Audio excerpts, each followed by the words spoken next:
Emily Richardson sat perfectly still in her wheelchair as her mother Sarah pushed her through the busy London streets. The 8-year-old girl wore her favorite blue dress today, the one with tiny flowers around the hem. She had chosen it specially for this trip to Buckingham Palace. In her lap, she held a small British flag that her father had bought her from a souvenir shop that morning. Her light brown hair was pulled back in a neat ponytail, and she wore the plastic tiara her grandmother had given her for her birthday last month. The crowds grew thicker as they approached the palace gates. Tourists from all over the world pushed and moved around them, everyone trying to get the best view. Sarah carefully maneuvered the wheelchair through the mass of people. She could feel Emily's excitement building with each step closer to their destination. This trip had been planned for months, ever since Emily had first learned about the Royal Guards in her history class at school. Emily had become fascinated with everything about them. She spent hours reading library books about their uniforms, their training, and their duties. She knew that the tall black hats they wore were called bearskin caps and weighed about 1.5 pounds. She had memorized facts about their red tunics and could tell anyone who asked about the different medals and badges they wore. Her bedroom walls were covered with pictures she had printed from the internet showing the guards at their posts. The accident had happened exactly 1 year and 3 months ago. Emily had been riding her bicycle in the park near their home when a dog ran in front of her. She had swerved to avoid hitting the animal and crashed into a tree. The doctor said she was lucky to be alive, but the injury to her spine meant she would never walk again. For months afterward, Emily had been sad and angry. She missed running and playing with her friends. She hated being different from the other children at school. But then she had discovered the Royal Guards. Something about their discipline and dedication spoke to her. They stood completely still for hours, no matter what happened around them. They followed their duty despite any discomfort or difficulty. Emily saw them as symbols of strength and perseverance. If they could stand motionless in the rain or heat, she could face her own challenges with dignity. Sarah had noticed the change in her daughter after she began learning about the guards. Emily started sitting straighter in her wheelchair. She practiced being still and focused during her physical therapy sessions. She even began teaching herself how to do a proper military salute by watching videos online. Her therapist said Emily's attitude had improved dramatically, and she was making better progress with her exercises. Today was the culmination of months of anticipation. Emily had woken up at 5 in the morning, too excited to sleep any longer. She had eaten her breakfast quietly, going over in her mind everything she knew about palace protocol.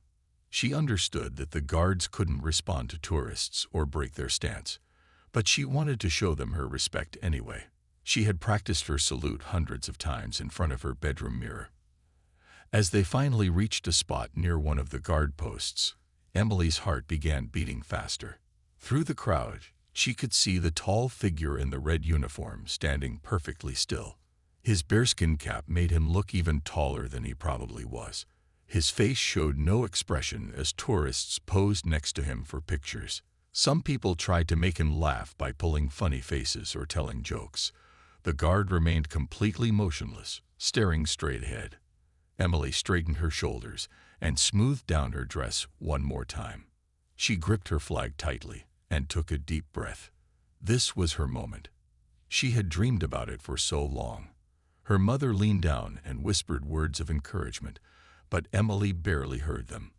All her attention was focused on the guard standing just a few meters away. James Thompson had been standing at his post for nearly 2 hours that morning. The sun was climbing higher in the sky, and he could feel its warmth on his face. Sweat formed under his heavy bearskin cap, but he didn't move to wipe it away. 5 years of training and service had taught him to ignore physical discomfort. He kept his eyes focused on a point straight ahead, seeing everything in his peripheral vision, while appearing to look at nothing.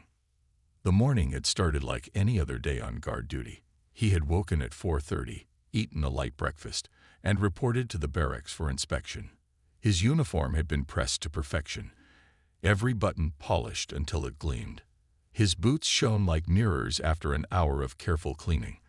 The surgeon had examined every detail before declaring him fit for duty. James took pride in his appearance. It was part of the honor of serving as a Queen's Guard. Standing motionless was harder than most people realized. It required intense mental discipline and physical conditioning. During training, recruits practiced standing still for hours in all weather conditions.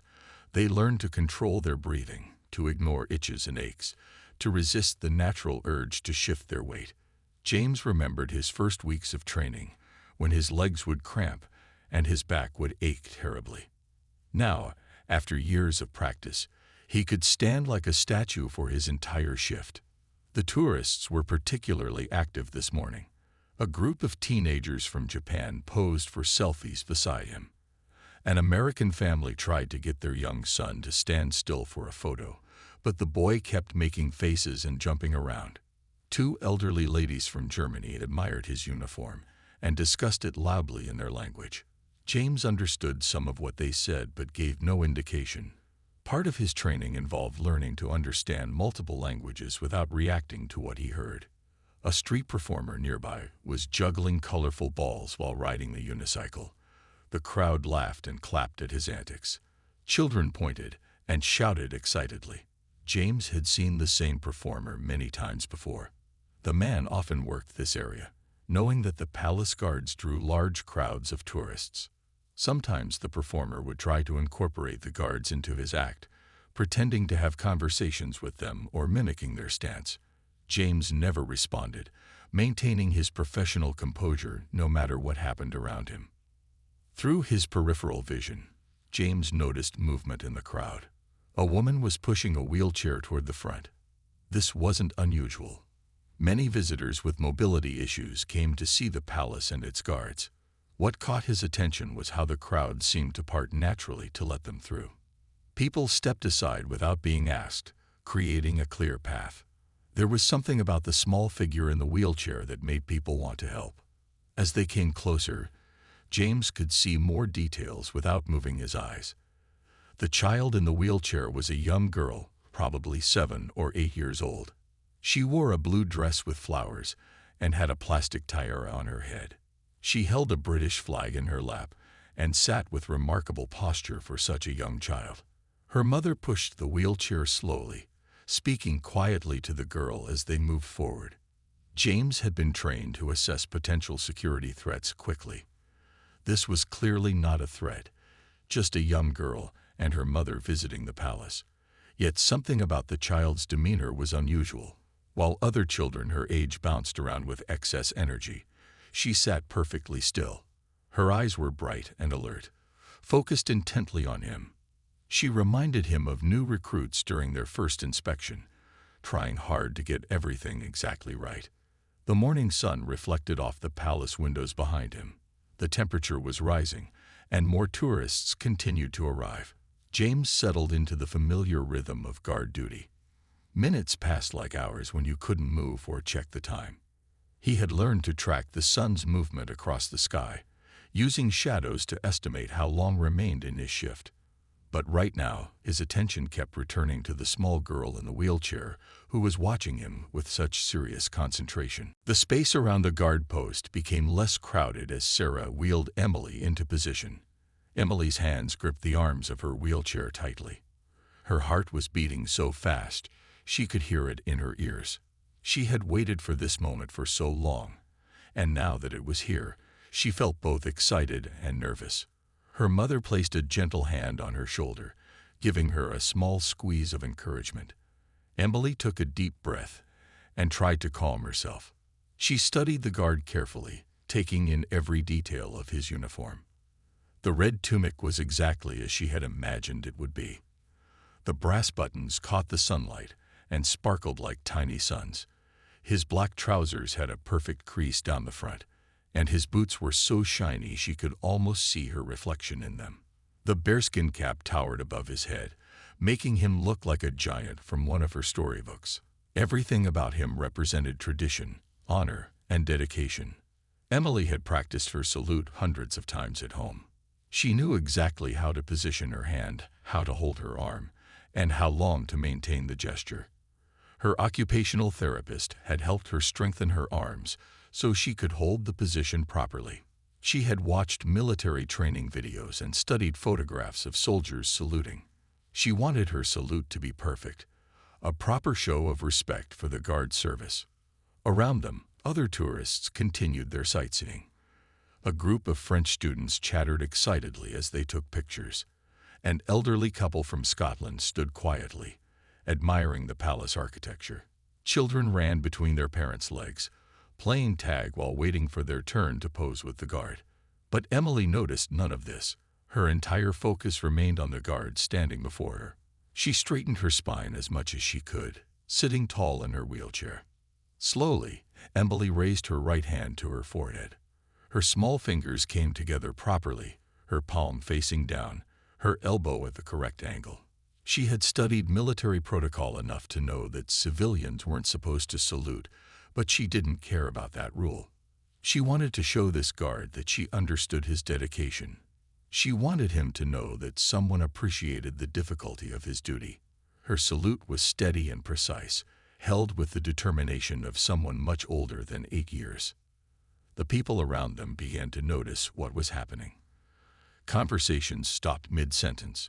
Cameras that had been pointed at the palace architecture turned toward the little girl. Parents nudged their children and pointed at Emily. A hush fell over the immediate area as more tourists realized they were witnessing something special. Even the street performer in the distance seemed to pause his act, sensing the shift in the crowd's attention. Sarah felt tears building in her eyes as she watched her daughter. She knew how much this moment meant to Emily. She had seen her practice the salute over and over, determined to get it right. She had listened to Emily talk endlessly about the Royal Guards, their history, their training, their importance to British tradition. This wasn't just a tourist photo opportunity for Emily. This was a chance to connect with something that had given her hope and inspiration during the hardest year of her young life. Emily held her salute steady, even as her arm began to tire. She had read about military bearing and knew that showing fatigue would diminish the gesture. Her eyes never left the Guard's face, though she knew he couldn't look directly at her. She studied his expression, looking for any sign that he noticed her.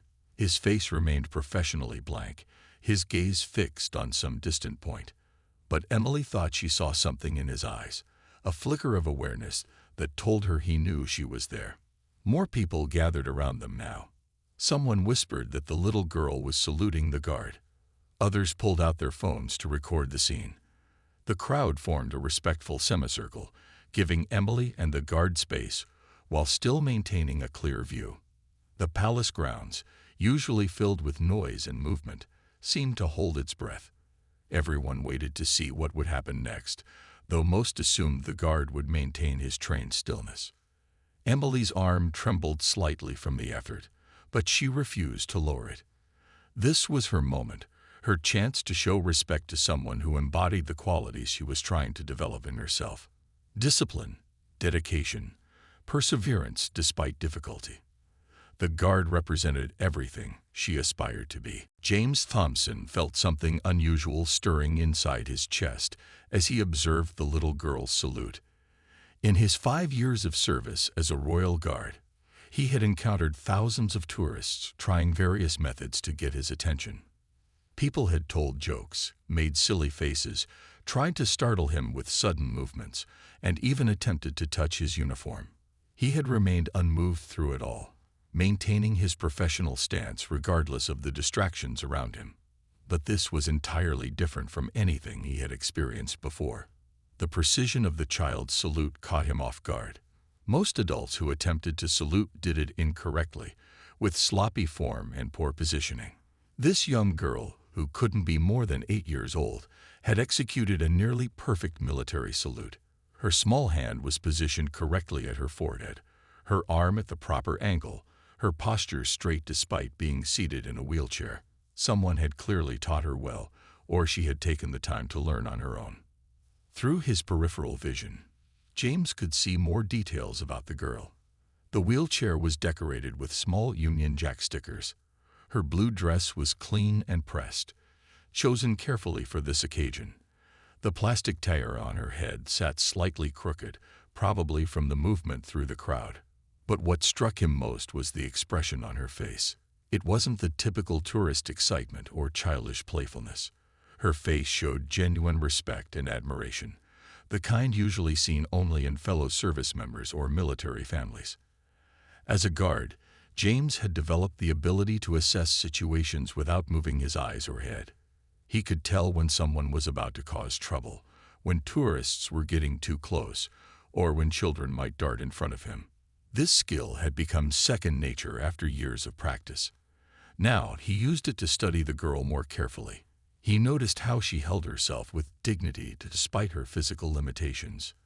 He saw the determination in her eyes as she maintained her salute even though her arm was clearly beginning to tire.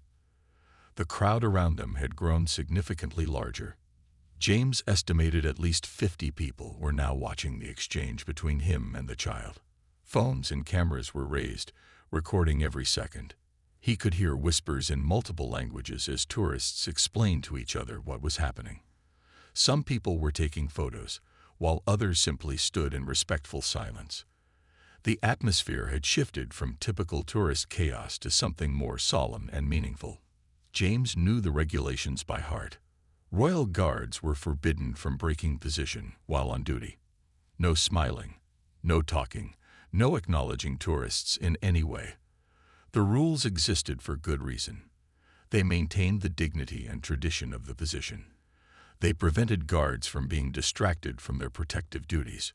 Breaking protocol could result in disciplinary action, extra duties, or even dismissal from the unit. In 5 years, James had never violated these rules, not even when his own family had visited. But something about this moment felt different. This wasn't a tourist trying to get a funny photo or a silly story to tell back home. This was a young girl in a wheelchair showing genuine respect for his service. She had taken the time to learn proper military protocol. She was holding her salute with determination despite obvious physical discomfort. She understood what his position represented and was honoring it in the most appropriate way she knew how. James thought about why he had become a guard in the first place. Yes, it was about serving the crown and protecting the royal family. But it was also about representing the best of British tradition and values. It was about showing discipline, honor, and dedication. This little girl seemed to understand all of that. Her salute wasn't just a gesture. It was a recognition of shared values, a connection between two people who understood the importance of perseverance and dignity. The weight of the moment pressed on James's conscience. He had followed protocol perfectly for 5 years. His record was spotless. His superiors trusted him completely. But as he watched this brave little girl maintain her salute with trembling arm, he found himself questioning whether strict adherence to rules was always the right choice. Sometimes, perhaps, humanity needed to take precedence over regulation. Emily's arm shook more noticeably now as she held her salute. The muscles burned from the effort, but she refused to give up. She had read stories about soldiers standing at attention for hours, about guards maintaining their posts through rain and snow. If they could endure such hardships, she could hold her arm up for a few more seconds. Her mother, Sarah, watched with growing concern, worried that Emily might hurt herself, but she knew better than to interfere. This moment meant everything to her daughter. The crowd around them had grown eerily quiet. Even the constant clicking of cameras had diminished as people lowered their phones to watch with their own eyes. The usual sounds of London traffic seemed distant and muffled. All attention focused on the small girl in the wheelchair and the tall guard in the red uniform. It felt as if time had slowed down, stretching the seconds into something much longer and more significant. Then it happened. James Thompson made a decision that would change both their lives. His right hand, which had been gripping his rifle in the standard position, began to move. The motion was slow and deliberate, not rushed or uncertain. Years of military training showed in the smooth precision of his movement. His hand traveled upward in a perfect arc, maintaining the dignity and formality that his position demanded. Gasps rippled through the crowd as people realized what was occurring. The royal guard was breaking protocol. He was actually responding to the little girl's salute. Cameras that had been lowered suddenly shot up again, desperate to capture this unprecedented moment. Parents grabbed their children's shoulders, pointing at the scene unfolding before them. Even other palace staff members who happened to be in the area stopped to stare in disbelief. James's hand reached his forehead in a crisp military salute. His form was flawless, a textbook example of proper military bearing. He held the position for exactly 2 seconds, the same duration taught in basic training. His eyes never moved from their fixed point, maintaining the professional composure expected of a royal guard. But in that brief moment, he had acknowledged Emily's gesture with the respect it deserved. Emily's eyes widened in complete shock. She had never expected a response. Her mother had carefully explained that royal guards couldn't break position for anyone. She had prepared herself for no reaction at all. But here was this guard, this symbol of everything she admired. Returning her salute, her small mouth fell open slightly, and tears began forming in her eyes. Happy tears, the kind that came when dreams unexpectedly came true. As James completed his salute and returned his hand to its proper position on his rifle, the crowd erupted. Applause broke out spontaneously, starting with a few people and quickly spreading to everyone present. Some people cheered, others whistled their approval. An elderly man with military medals on his jacket stood straighter and nodded approvingly. Several parents wiped tears from their eyes, moved by the simple exchange of respect between soldier and child. Emily finally lowered her aching arm, but her face glowed with joy. She clutched her British flag tighter, pressing it against her chest, as if trying to hold on to this moment forever. Her smile was so bright, it seemed to light up the entire palace courtyard. She looked up at her mother, seeking confirmation that what had just happened was real. Sarah nodded through her own tears, reaching down to squeeze Emily's shoulder in shared celebration. The guard had returned to his statue-like stance, once again the picture of military discipline. To anyone just arriving, he would appear exactly as he had before, unchanged and unmovable. But everyone who had witnessed the exchange knew better. They had seen something special, a moment when human kindness had triumphed over rigid rules.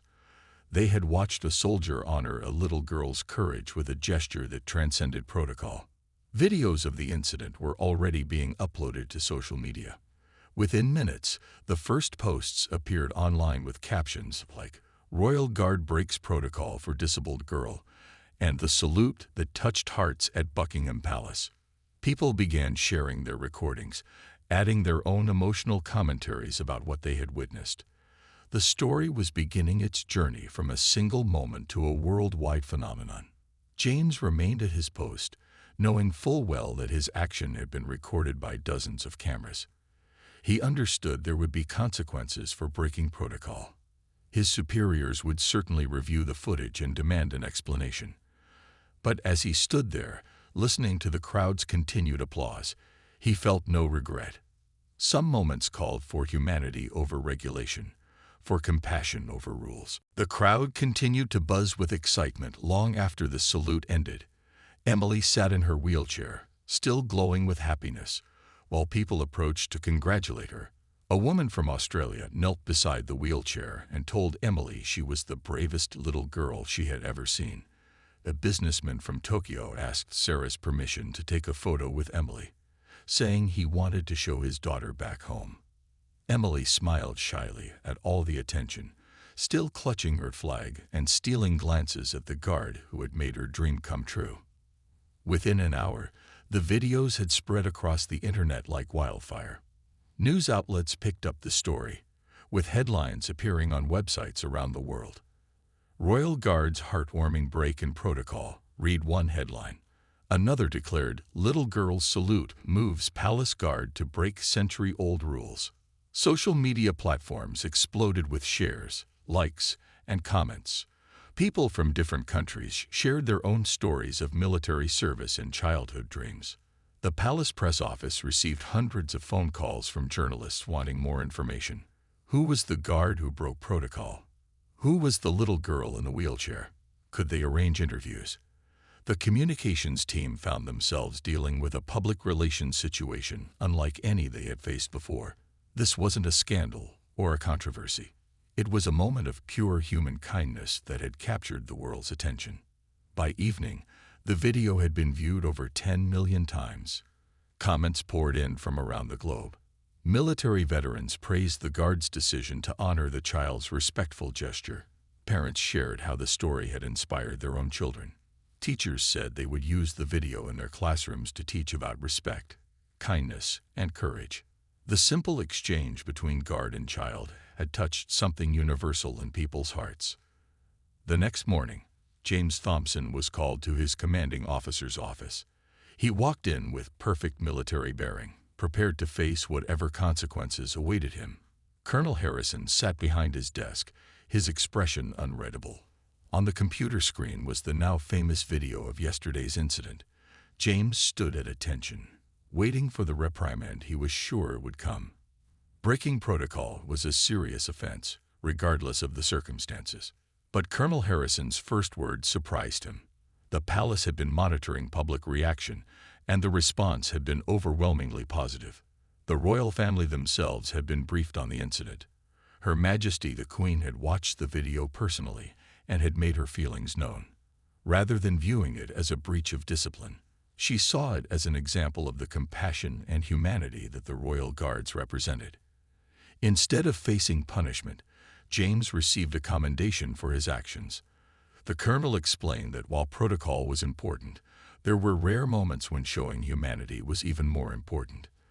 The guards' response to Emily's salute had generated more positive publicity for the royal family and the guards than years of traditional ceremonies. It had shown the world that behind the strict traditions were real people with real hearts. The palace released an official statement praising both the guard and the little girl.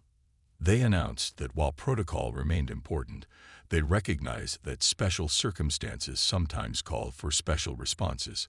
The statement emphasized the values of respect, dignity, and compassion that the royal guards embodied. They even extended an invitation to Emily and her family for a special tour of the palace, a rare honor for civilians. When Emily received the palace invitation, she could hardly believe it was real. Her mother read the official letter 3 times to make sure they understood correctly. The palace wanted to meet the little girl whose salute had touched hearts around the world. They would receive a private tour and meet with palace officials. Emily spent the next week preparing, reading everything she could find about palace protocol and history. The day of their visit arrived sunny and clear. Emily wore her best dress and her plastic tiara, now straightened and polished. As they entered the palace gates, she recognized the area where she had saluted the guard just 2 weeks earlier. Her heart raced with the same excitement, but this time they were honored guests rather than ordinary tourists. A palace aide greeted them warmly and began their special tour. During the tour, they were introduced to several royal guards in a private ceremony. To Emily's amazement and joy, James Thompson was among them. He was now allowed to speak to her, to tell her how much her salute had meant to him. He explained that her gesture had reminded him why he became a guard, to serve and protect people like her who understood the values of honor and respect. James presented Emily with a special gift, a ceremonial coin bearing the Royal Guard insignia.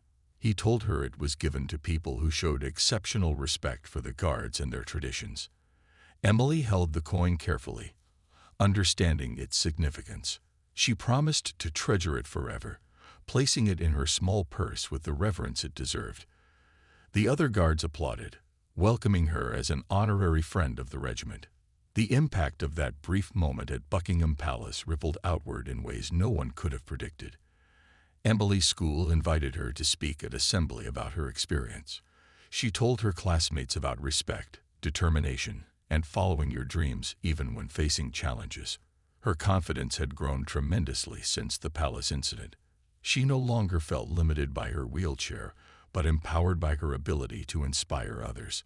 James Thompson continued his service as a royal guard, but the incident had changed him too. He carried with him the reminder that sometimes the smallest gestures could have the biggest impact. He had received letters from children around the world who had been inspired by his actions. Some wrote about their own challenges and how the video had given them hope. He kept these letters as treasures, proof that breaking protocol that day had been the right decision. Months later, A special exhibit opened at the Guards Museum featuring the story of Emily and James. The centerpiece was a photograph capturing the exact moment of their mutual salute. Visitors from around the world came to see it, to learn about the day when humanity triumphed over protocol. The exhibit included Emily's own written account of that day and what it meant to her. Emily kept the ceremonial coin on her bedside table next to the signed photograph James had sent her. Every morning when she woke up, she saw these reminders of that magical day.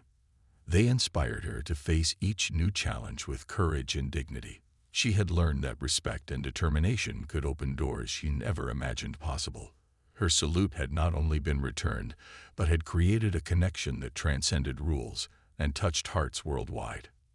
The story became part of palace lore, told to new guards during their training, as an example of when breaking protocol served a higher purpose.